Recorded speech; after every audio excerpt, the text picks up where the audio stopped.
dear friends, and a very warm welcome to this session of my English class.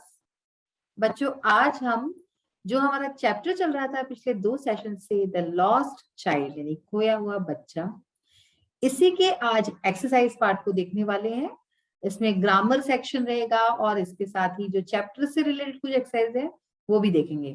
तो चलिए, without delaying, let's see the exercise part of the chapter the lost child.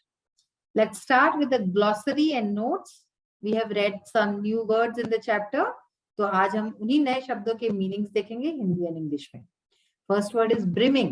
This is an adjective. Brimming का मतलब क्या होता है? To be full of, यानी भरा हुआ होना. किसी चीज से भरा हुआ होना तो उसको बोलते हैं brimming. Next word is pace. Pace is a noun. Pace का मतलब है speed at which someone walks, यानी किसी के चलने की जो गति होती है, चलने की गति, तो उसको बोलते हैं पेस.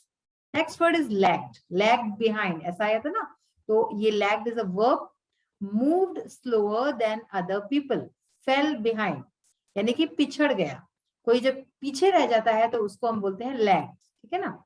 डिजायर. डिजायर नाउन है. To have a strong wish to do और हैव समथिंग, यानी अभिलाषा, इच्छा होना. किसी चीज को पाने की जो तीव्र इच्छा होती है उसको हम बोलते हैं desire. Next word is pleasure. Pleasure is a noun. इसका मतलब है हैप्पीनेस, आनंद, हर्ष, खुशी. Begged. Begged is a verb. इसका मतलब है आस्क्ड, बीसीचिंगली, यानी गिड़गिड़ाते हुए मांगा. ठीक है ना. फिर है टेंडर. टेंडर एडजेक्टिव है. जेंटल एंड लविंग, यानी कि ममतापूर्ण. टेंडरली पूछता है अपने, माँ जो है टेंडरली बात करती है बच्चे से, ममतापूर्ण. फेंट is an adjective that can not be clearly seen. अस्पष्ट, धुंधला. जो चीज धुंधली होती है उसको हम बोलते हैं फेंट. Disgust noun. A strong feeling of dislike, चिड़. जब हमें किसी चीज से, किसी व्यक्ति से चिड़ हो जाती है तो हम बोलते हैं disgust. Eager. Eager is an adjective, very interested and excited about what is going to happen. इच्छुक, उत्सुक, यानी क्या आगे क्या होने वाला है ये जानने के लिए जब कोई बहुत बेताब होता है तो उसको बोलते हैं eager. Glory is noun. Glory का मतलब है fame. Praise or honor that is given to someone because they have achieved something important. किसी को प्रसिद्धि मिलना क्योंकि उसने कुछ बहुत ही खास हासिल किया है. प्रशंसा, प्रसिद्धि. Juggler is a noun. A person who juggles. To throw a set of 3 balls into the air and catch and throw them again quickly one at a time. आपने देखा होगा जगलर, यानी कि जैसे कि 3-4 बॉल एक साथ ऐसे ऐसे लेके करते हैं, वो जो होते हैं उनको बोलते हैं जगलर. ठीक है ना. बाजीगर. कोर्स एडजेक्टिव शब्द है. रफ, रूड एंड ऑफेंसिव, घटिया, है ना, यानी कि कोई चीज जो बहुत अच्छी नहीं होती उसको बोलते हैं कोर्स. फियर्स एडजेक्टिव है.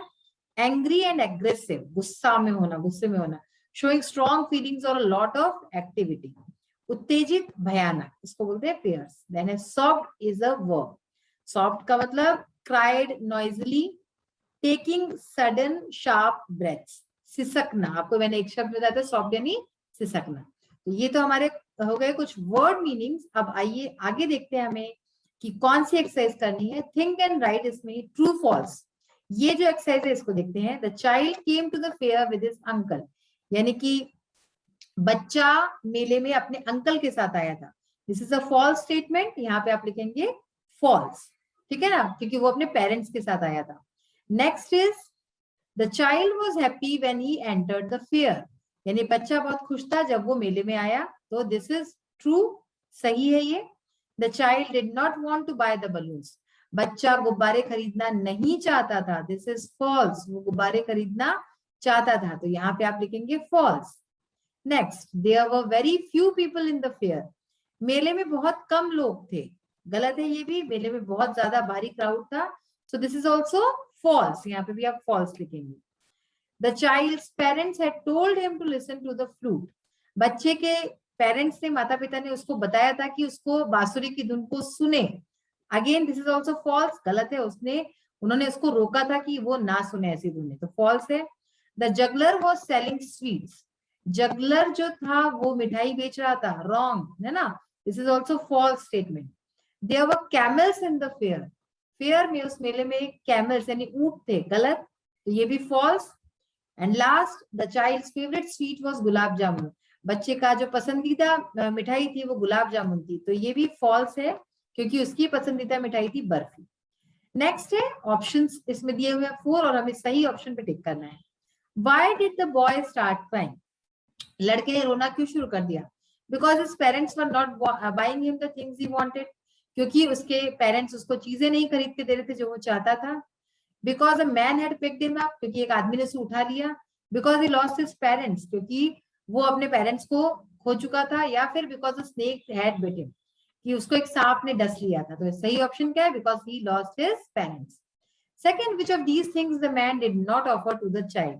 इनमें से कौन सी चीज है जो कि जो है ऑफर नहीं की थी उसने? A camel ride, balloons, sweets and a round about ride. तो इसमें जो है जो चीज नहीं ऑफर की थी वो थी कैमल राइड। ये रॉन्ग है, ये गलती से किया है। तो कैमल राइड, उसने कैमल राइड उसको ऑफर नहीं की थी। नेक्स्ट है which of the following according to you the child may have felt when he was lost in the fair? आपके हिसाब से बच्चे को कैसा लगा होगा जब वो मेले में खोया होगा? That balloons fly in the air, की जो है गुब्बारे जो है हवा में उड़ रहे हैं। That you should not talk to strangers, आपको अजनबियों से बात नहीं करनी चाहिए। That having your parents around is more important than toys and sweets. उसे ये लगा होगा कि आपके पेरेंट्स साथ में होना ये ज्यादा जरूरी है मिठाई और खिलौनों से। या फिर that you should not stare at the round about swing, कि आपको जो झूले हैं उसकी तरफ नहीं देखना चाहिए। तो जो थर्ड ऑप्शन है दैट इज करेक्ट। अब हमने ये जो है एक्सरसाइज इसको भी कर लिया है। आइए आगे की एक्सरसाइज देखते हैं जो आज हमें करनी है। कंपाउंड वर्ड्स की एक्सरसाइज हमने लास्ट सेशन में की थी। The word fair ground is a combination of words fair and ground. Fair और ग्राउंड दो अलग अलग शब्द है जिसको मिला के ये शब्द मिला बना है fair ground. The compound word refers to the ground where the fair was being held. और इसका मीनिंग क्या है? कि वो ग्राउंड जहाँ की मेले लगते हैं। तो इसी तरह से और भी जो शब्द है वो हमने अपने लास्ट सेशन में किए थे। सीजन्स के ऊपर था। Flower is associated with spring season, कि जैसे फूल जो है वो स्प्रिंग सीजन से एसोसिएटेड है। Similarly fan is associated with summer season. इसी तरह से फैन जो है वो गर्मी के सीजन से हम एसोसिएट करते हैं। अब इसी तरह से और भी जो शब्द हैं तो इनको यहाँ पे हमें लिखना है। तो ये हमने एक्सरसाइज अपने पिछले सेशन में की थी। आप इस तरह का एक जो है बना के आप भी लिख सकते हैं यहाँ पे कि क्या क्या सीजन से कौन से शब्द रिलेटेड है। ग्रामर देखते हैं आप, हमारी मोस्ट इंपॉर्टेंट चीज। Read these sentences. Will you have a ride on the horse? He gently asked, यानी कि क्या तुम एक हॉर्स राइड करोगे?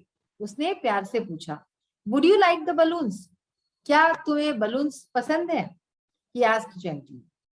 The part of the sentences put within inverted commas show that they are actually spoken by the narrators.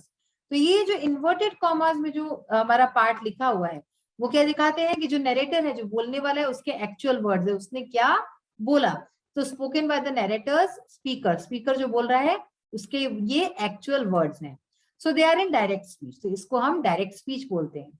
They can be changed into indirect speech as follows, तो इनको हम indirect speech में बदल सकते हैं इन तरीकों से कि gently ask the child if he would have a ride on the horse. ठीक है, कि gently ask the child if he would like the balloons. इस तरह से हम इसको चेंज कर सकते हैं। Note the changes made in the indirect speech as given above.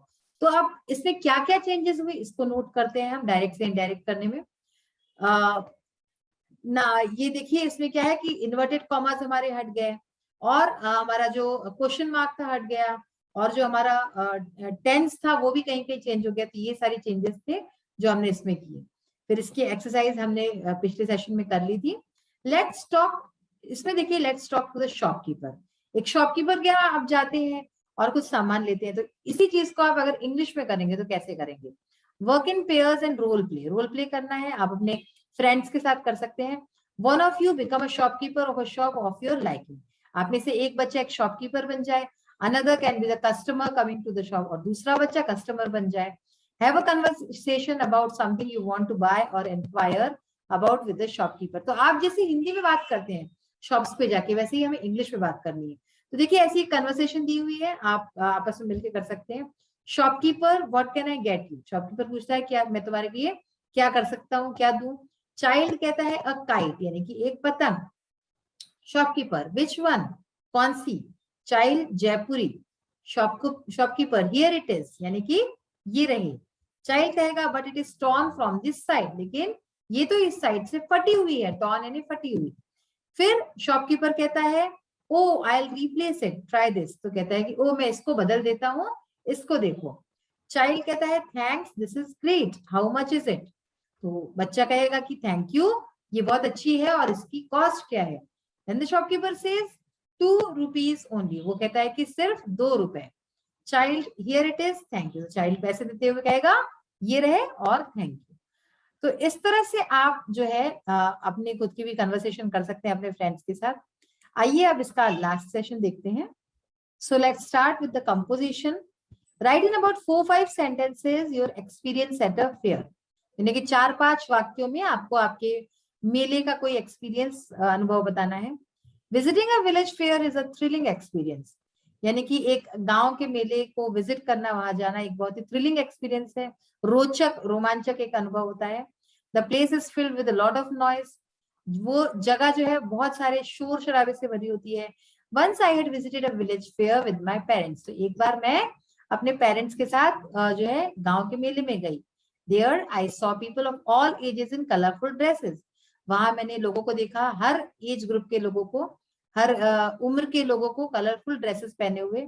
Toys, balloons, sweets, clothes, Potter fruits, fancy articles and many things were sold there, तो वहां पे कई सारी चीजें बेची जा रही थी, जैसे कि खिलौने, गुब्बारे, मिठाइयाँ, कपड़े, पॉटर यानी मटके जो होते हैं, फल और फैंसी आर्टिकल्स, ये सारी चीजें वहां बेची जा रही थी। तो इस तरह से ये आप लिख सकते हैं। नेक्स्ट है हमारा translation part. Translate the following into Hindi, ये जो सेंटेंसेस है हमें इसको हिंदी में ट्रांसलेट करना है। देखिए, देयर वाज नो रिप्लाई, तो ये सेंटेंसेस बेसिकली चैप्टर से लिए गए हैं। देयर वाज नो रिप्लाई, इसको कैसे लिखेंगे, कोई जवाब नहीं मिला। He turn to look for his parents, वह अपने माता पिता को देखने के लिए मुड़ा, टर्न यानी मुड़ा। Next, they were not there behind him, वे उसके पीछे नहीं थे, बिहाइंड यानी पीछे, वे उसके पीछे नहीं थे। He turn to look on either side, वह मुड़कर दोनों ओर देखने लगा, ईदर साइड यानी कि दोनों ओर। और लास्ट है दे वर नॉट देयर, वे वहां नहीं थे। अच्छा, और है इसमें दो, ही वंस अगेन लुक्ड बिहाइंड, एक बार उसने एक बार फिर पीछे मुड़कर देखा। और लास्ट है there was no sign of them, यानी कि उनका कोई निशान नहीं था। साइन यानी क्या होता है, निशान, तो उनका कोई निशान नहीं था। अब इसकी लास्ट जो एक्टिविटी है, make a list of things you can buy in a fair, यानी कि हमें वो चीजें लिखनी है जो कि हम मेले में खरीद सकते हैं। तो कौन कौन सी चीजें हैं, बैंगल्स यानी चूड़ियां, टॉयज खिलौने, स्वीट्स मिठाइयां, हाउस होल्ड आर्टिकल्स यानी घर की कई सारी चीजें मिलती हैं, फुटवेयर्स यानी चप्पल जूते जैसे होते हैं, पॉटरी मटके और इस तरह की कुछ चीजें, फैंसी आर्टिकल्स मिलते हैं, फर्नीचर मिलता है, टी शॉप होती है, चाय की दुकानें, कोल्ड ड्रिंक्स की दुकानें होती है, फ्रूट्स यानी फल, यूटेंसिल्स बर्तन, टूल्स कई तरह के मिलते हैं। तो इस तरह की चीजें हमें वहां देखने को मिलती हैं। तो बच्चों आज जो है हमने ये चैप्टर अपना पूरा फिनिश कर दिया है और कई अलग अलग तरह की एक्सरसाइजेस देखी हैं। होपफुली आपको अच्छी तरह से समझ में आ गई होंगी।